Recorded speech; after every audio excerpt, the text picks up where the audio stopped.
ยเนาะก็เห็นทำผู้ไปเลยทำได้เฉพาะจังหวะมาหาผู้บ่าวแล้วสิมีอยู่บ่หัวแถวนี้น่ะ5 หลักเอาถักดีกว่าบ่ย่านจังดิไปหาลัดเอารัดง่ายรัดลายแท้เดี๋ยวว่าสิ่งเนี้ยผ่านสายนี่นะเรามาก็ถามเราอยู่บ่บอกได้เราไปคุยกับผูกับแป้งหากบขายได้หมดน่ะเป็นอะไรบ่ถามเราไปถามเจ้าว่า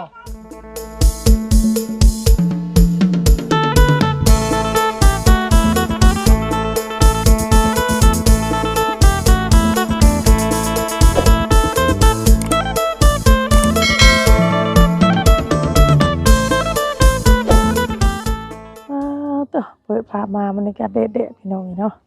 โดยเนาะก็เดินกับทักทายสบายดีสวัสดีเด้อพ่อแม่พี่น้องFCกันเบิดทุกคนว่าสิเป็นทางฝั่งไทยฝั่งลาวต่างประเทศกันยินดีต้อนรับเข้าสู่ทางช่องสแกบันเฮาคือเก่าเนาะบ่ได้พบได้พ้อกับFC ก็โอ้โดนสมควรพี่น้องเนาะเป็นเท่าไรเรือนน่ะเนาะบ่ได้พบได้พ้อบ่ได้อันออกนอกพี่น้องเนาะโดยจะพาเปิดภาพนายกันเด้อเนาะฝากกดไลค์กดแชร์กันแน่พี่น้องเนาะเพื่อเป็นกำลังใจให้สแกใส่ต่อไปโดยมื้อนี้ก็มาหาสาวดำเพิ่นว่าเนาะเพราะว่ามานำสาวนวลแล้วก็นำอันสามมุกดาเพิ่นสแกก็บ่เคยมาจักเทื่อพี่น้องเนาะ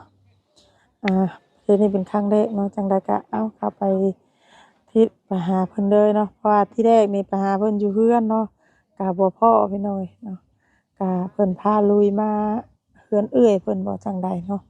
ก็ ยังบ่ฮู้จังใดก็ไปถามไปอ่านรายละเอียดนำเพิ่นก่อนโดยเนาะอันนี้สิเป็นเฮือนเอื้อยเพิ่นเนาะสิเป็นทางผู้หลักผู้ใหญ่เพิ่นช่วยเหลือมาเนาะพี่น้องเด้อโอ้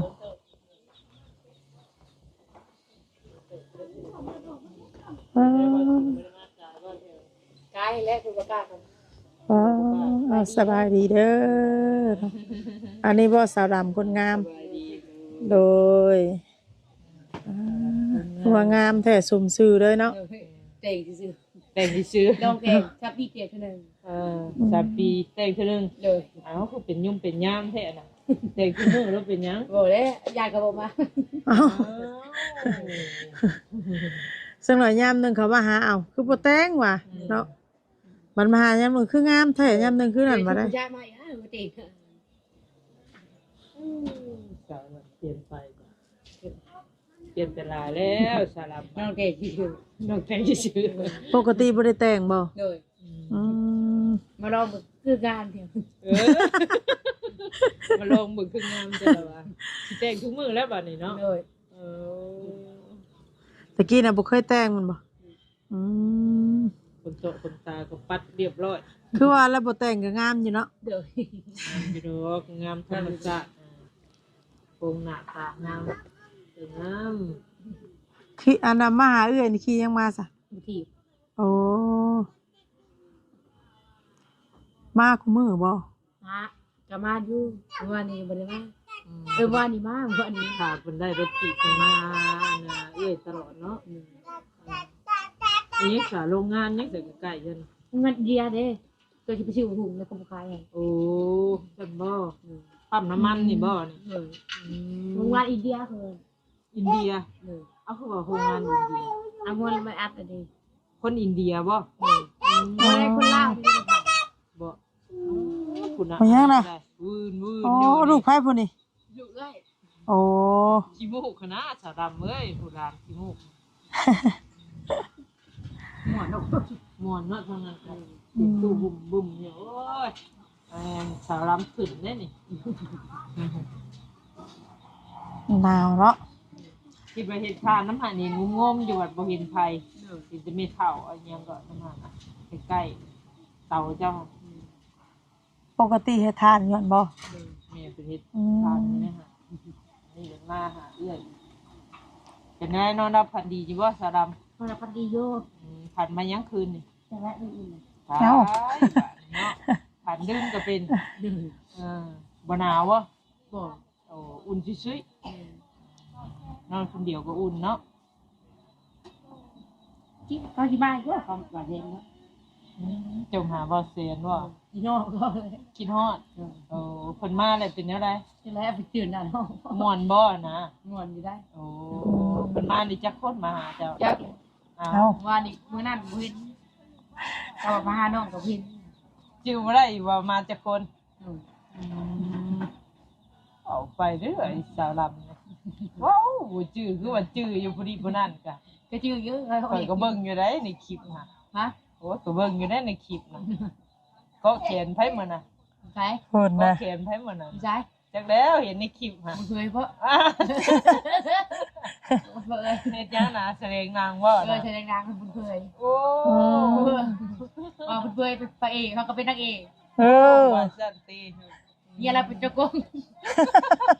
เอาคือว่าจังซั่น ว่าหยอกแล้วสิ โอ้บ่ว่าเพศเที่ยงว่าดินนางกันบ่ เลย โอ้เพิ่นเป็นนางเอกผัวเราก็เป็นพระเอกเนี่ยเราเป็นตัวโกงโอ้ยบอกไปเลยสารพัดต่างเฮ็ดสร้างหยอกกันแท้นะ ธรรมดาแล้วเนาะพระสิให้ตัวเองเป็นตัวโกงเนาะ แม่ กระสอบยิกสาลำนะ ทำเอ้ย มะขาม ท ห้ำเอามาเกือบเพชรบ่เพชรหลายซำเนาะ ำเป็นไร จักตัว ชักเรื่อยแล้วมันเลี้ยงผมลูกเป็ดเกิน ลูกเป็ดบ่ บ่มากกว่าบ่ เออโอ้มันเอื้อยเฮ็ดเวียกเฮ็ดงานแล้วติจะนั่งอยู่นี่ได้บ่ นั่งกินเลย ทานก็บ่ได้เฮ็ดแล้วไม่ตอกบ่มีว่ะ แบบเฮาเผาเองบ่คือว่าเขาขายเพิ่นบ่ กะเพราเองใกล้เพิ่น อืม เฮ็ดเองให้กับแบบว่าหายแล้วก็เพิ่นเอาไปขายสินะ อืม เพิ่นได้เอาไปกระสอบให้เนาะน้องดำเพิ่นขายสดมันเท่าไรสมมุติปกติเออ เศร้าหา แล้วหาพันเดี๋ยวเพิ่นไล่ให้เจ้า บนสอบเราให้กับพี่จีมัน สุดสี่เพิ่นก็ได้อยู่อันน่ะ11,000เนาะแม่นบ่สหาได้สอง ก็ธรรมดาอยู่เนาะถ้าเฮานี่ก็ถ้าว่ามีไม้นะ เดี๋ยวนี้มันก็หิ้งให้ หยะเนาะ ใหญ่มี ไม่ ไว้ เนี่ย อ้อยก็ได้ หืม ว่าอ้อยก็ได้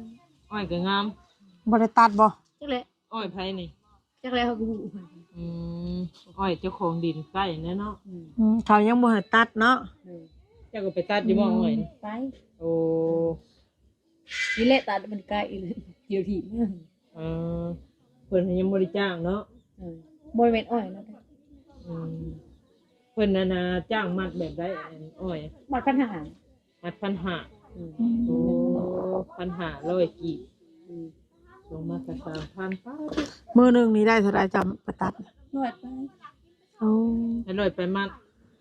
วันนี้เป็นเงินเท่าไหร่บัด จัก 130,000บ่เฮ้ย150,000เนาะ นั่นแหละจังบ่ฮู้บัดได้รอดไปมัดเพิ่นจ่ายเงินเจ้าเลยซะ บ่จื้อบ่ ไม่อยู่เลย บ่ได้นับนะให้เท่าไหร่เอาเลยแล้วอะเนาะ หูอยู่ว่าเป็นร้อยผู้ใดถือว่าจริงอยู่เด้เนาะมือหนึงได้เป็นร้อยมัด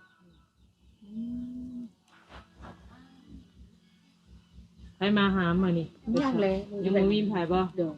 เลยมาหาคนแรก หรือว่าย่านเขาอันว่า เขาหาอยู่เฮือนพุ่นได้อยู่บ้านพุ่นเนาะ ยังบ่เห็นเขาเมื่อ ไผ่ เขาบ่มีเบอร์โทรเจ้าโทรศัพท์เจ้าบ่มีบ่เอ้ยได้ซะ เลยมันมีเยอะมันก็มีเบอร์เราก็เช่นว่าอะไรกิ๊บเราก็มาได้ ถ้าว่ามื้อนี้ข่อยเอาลงก็เขาเห็นอยู่ อารมณ์เนาะ เอาลงแล้วก็เอาไว้ คนงานอยู่ก็ว่า คนงามปานนี้จะเอา เขา ไว้ อยู่ด้วยเขาก็เอ๋นะ คนเห็นในคลิปสารางอยู่เพิ่นเอ้ยว่ะเขาก็มาสมมุติว่าเขามาก่อนหั้นนะเขาสิบ่ฮู้ บางทีเขามาก่อนเฮาเนาะ อันนี้ถือว่าข่อยมาก่อนเขานะเขามาดังนะเขาฮู้ จะได้ทีมือนี่ก็สิมาหลายคนสิมาเนาะผมโยกมาคนงาน เป็นได้แม่นหลังจากที่ว่าฮู้จักหลายผู้หลายคนเข้ามาหาฮะ ตอนนี้ใจเลย ดีใจ ก็คือประเด็กหน้าให้สอง โอ้ไผท่วงน่ะ จักหลายคนอยู่กัน อ้าวสร้างว่าบาด ผู้ชายผู้หญิงช่วงนี้ ผู้ชายกับผู้หญิงอยู่นะก็จะแต่งหารักกันสิข้างเนี่ยเรา บ่ก็เลยลองแต่งเบิ่งมันอีกที น้องแต่งมันงามไม่ดีเนาะ เจ้าต้องแต่งทุกมื้อเด้อเขาจะพ่อหน้าเจ้าหน้าเจ้าบ่งามเด้รู้สึกอยู่ว่าตัวเองงามขึ้น จะง่ายโอ้ยอยู่ในงาน โอ้ยเนาะเหมือนนุ่งดำเลยจะได้เงินขายทานยังอยู่บ่ หมดแล้วหมดเลย เบ่เลย โดย อ้าวไปซื้อยังอ่ะนะ ซื้อกินอยู่เลย ซื้อกินซื้อกินผู้เดียวก็เบิดเนาะซื้อยังกินแต่ละมื้อน่ะ จะไปนอก บ่ฮู้อีก เดิม อ้าวเฮ็ดอะไรสิฮู้บัดเจ้าของบ่ฮู้เดี๋ยวก็เบิดแล้วเนาะ เลย เอากับโมคือกันได้ดิ โอ้ยดำๆนี่ชื่อยังจะมาต้อนมาฝากร้าน บ่ได้ บ่มีหยัง เลย อ๋อมีแต่ตัวกับหัวใจ กินข้าวกับยังแซมบัดนี้นะ ก็พัด เขาพัดเพิ่นเฮ็ดเอง เฮ็ดเองอ่า เขายังก็จะเว้าเขาคุว่าเขายังจะเว้าว่า เขาเจ้าบ่ บ่คุกเข่าบ่ขัวเข่าว่าจะเว้าขัวเข่าเพิ่นว่า อืม เขาพัดเพิ่นน่ะเพิ่นขัวเข่า ชมผู้หนึ่ง โอ้ยเนาะ ห้องบ่คือกันห้องเฮาบ่คือกัน ห้องบ่คือกันคนละภาษาเด้กับน้องหลับน้องหลับภาษาหยัง เขาพัด ครับอ้าวบอกเขาพัดจะมาขัวเขาจะเว้าเนาะตั้งข่อยเอิ้นว่าเขาพัดแม่นว่าอ่านลานนะป้าขี้มูกเช็ดอันนี้สาวดำ ประเทศหมู่ใครไปเช็ดหมู่ใครไป เช็ดให้บ่ได้บ่ละสาวก็ อันนี้ไหม เช็ดให้ เช็ แน่ ดหมู่หมู่เช็ดใช่ไหม บ่สนซ้ำนะ เนาะจำนมย่อยเนาะตุ้ยใจเขาจี้คักได้น่ะ เย็นได้เลย ลมหนาว บ่อยู่ทงสิแห้งนั่นเนาะ ลมพัดลมหนาว ไปตัดน้อยนี่คักได้สะดำเอ้ย นี่เบิ้ง บาง เพราะว่าแม่นมันตากแดดแน่นะ เสียดเฮงให้หลานนั่นแหละกูหลังบีกเนี่ยเพลงบ่หลานน่ะ ได้อยู่ยังมันดื้อพุ่น บ่ได้มีลูกบ่ ไป สะลำนี่ เราเป็นสาวเลยนี่ โอ้สาวโสดเลย ตายเบิ้งเขาเห็นทำดู โอ้ยเนาะนี่ เขาเห็นทำดูไปเลย ทำได้ดิ เฉพาะจังหวะมาหาผู้บ่าวแล้วสิมีอยู่บ่ผู้ว่าแถวนี้น่ะ เลยห้าหลักเอา เอาขักอีกบาทบุญญาณจังดิไปหาลัดเอา รัดง่ายรัดหลายแท้ เดี๋ยวว่าสิ่งเนี้ยผ่านสายนี่นะ ขยะ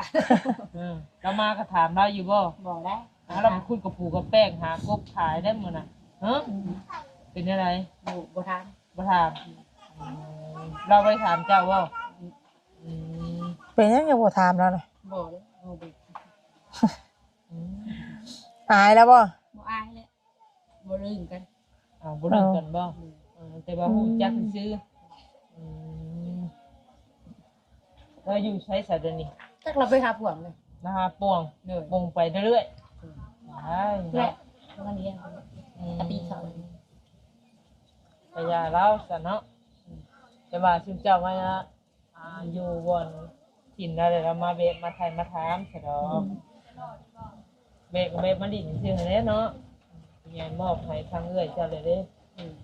ข่อยก็ว่าสลังอยู่ได้ ส นี่ ลั นะ งแนวใด เอาข่อยว่าเฮือนหลังนี้ตะกี้คือว่าเฮือนว่าสิงว่ะ เพื่อนบ่สิงวันนี้เราไปอยู่เนาะน้องดำตามในคลิปว่าเซนนั่นแหละ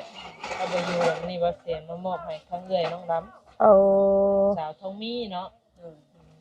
แล้วเราไปอยู่ไสแล้วบัดนี้ ถูกจริงบ่ ตุกจะใกล้บ้าน โอ้นอนได้หันบ่ เด้อ โอ้ชันตี แบบเอาง่ายๆก็เราบ่อยากนอนแบบนี้มันดี มันบุญ มันบ่อุ่นนอนแบบกระต๊อบ บุญเด้ไปเรื่อยๆแล้วมันอุ่นเนาะนอนน้ำดิ่งน้ำดอนมันอุ่นอายดิ่งขึ้น มีเก็บอีกหน่อย คิดไปงอดผู้อยู่ว่าจะว่านอนวันนั้นก็มีคิดไปงอด จะมีหนึ่งงู มันเสี่ยงได้แบบนั้นเนาะ เด้อเราหวังดี เรามาหมักดี เราหมักแบบไรซะ เราหวังความลำบาก จะฮู้น่ะ เขาหูเลยอะไรเลยความลำบาก ลำบากเนาะมันมีบนกินบนทานยังบนเจ้าเคยอยู่วัดบ่อยู่บนมีเงินมีซานเนาะมักไปทุกข์ไปยาก ยาแล้วเนี่ยเราก็ ยาแล้วเราเลือกเส้นทางอย่างนั้นเด้เลือกของใครของมันอะไร ลามักแบบนั้นถ้าก็ไปแบบนั้นเนาะ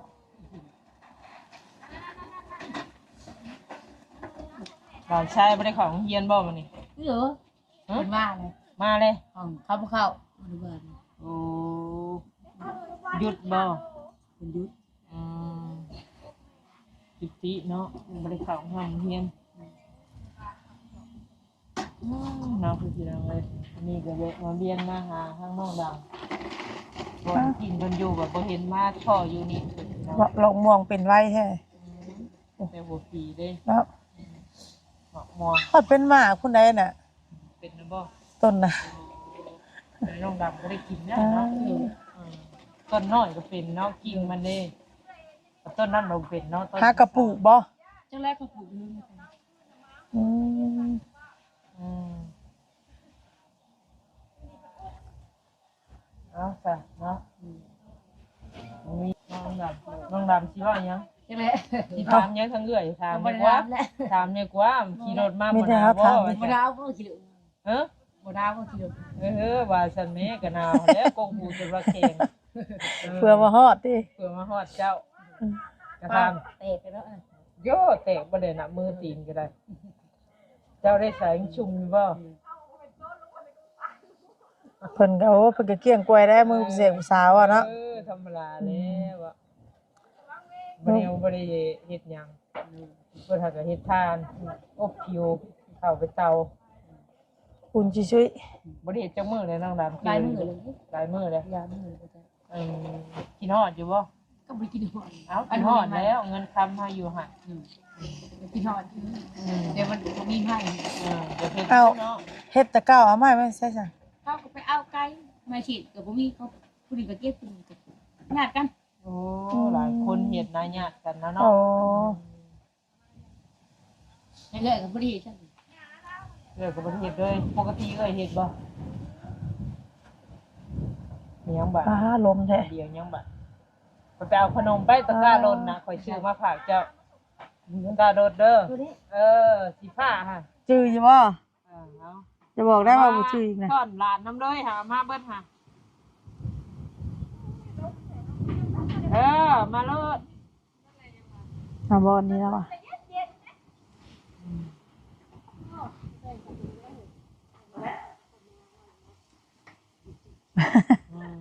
นี่เด้พี่เป้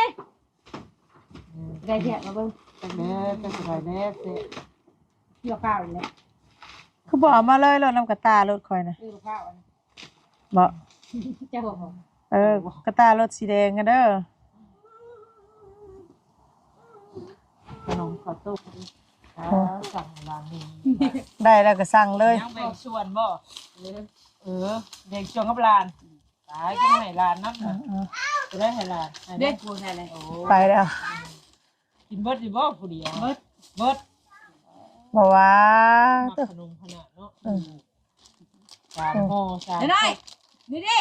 โอ้ นี่เด้ มักซารีซอง เพิ่นสิลองเบิ่งเพิ่นสิซิมตัวใด กินมักซารี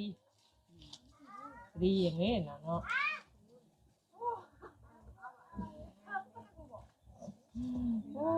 สาดำแกมึงรู้จะว่ายิงเขียวจะไปจักหาใครอยู่บ่ ยิน ซารียังอันนี้นะ พอดีหยังก็พอดีเขาเหนียว โอ้จากกี่ซะ เกี่ยวบ่จักอีกนะ เกี่ยวบ่ฮู้บ่จักนะ กำลังสิเว้าบ่ฮู้ แอบอยู่ เจ็บอยู่ใช่น่ะอวยพรไว้ใส่ให้นะแม่ได้ของกินได้ก็เลย แม่ไม่ได้แล้วคุณลงมา บ่จื้อ พอ บ่ ว่าแต่ห่วงแต่ขนมได้อวยพรไว้ใส่ให้ บ่ลานอยากไล่บักสิดี ดีแห้ง อ่านพร้อมแล้ว หลานมาหยาดเอาขนมในบ้านนี่ กินขอบใจเด้อมาซารี่กับขนมค่ะมีเฮงเด้อ สาธุ เอาไป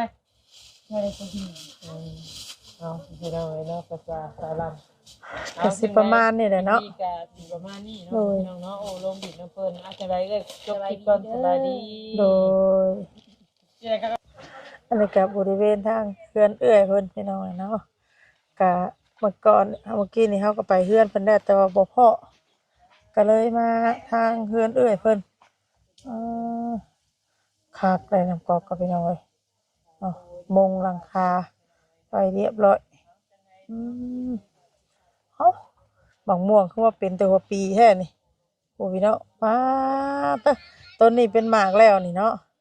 โดยเอ้าสำหรับคลิปนี้ก็สิประมาณนี้แหละพี่น้องเอ้ยเนาะขอบคุณที่กลับมาชมส่องสแกนแต่ต้นจนว่าจบเด้อแล้วก็บอกคำโฆษณา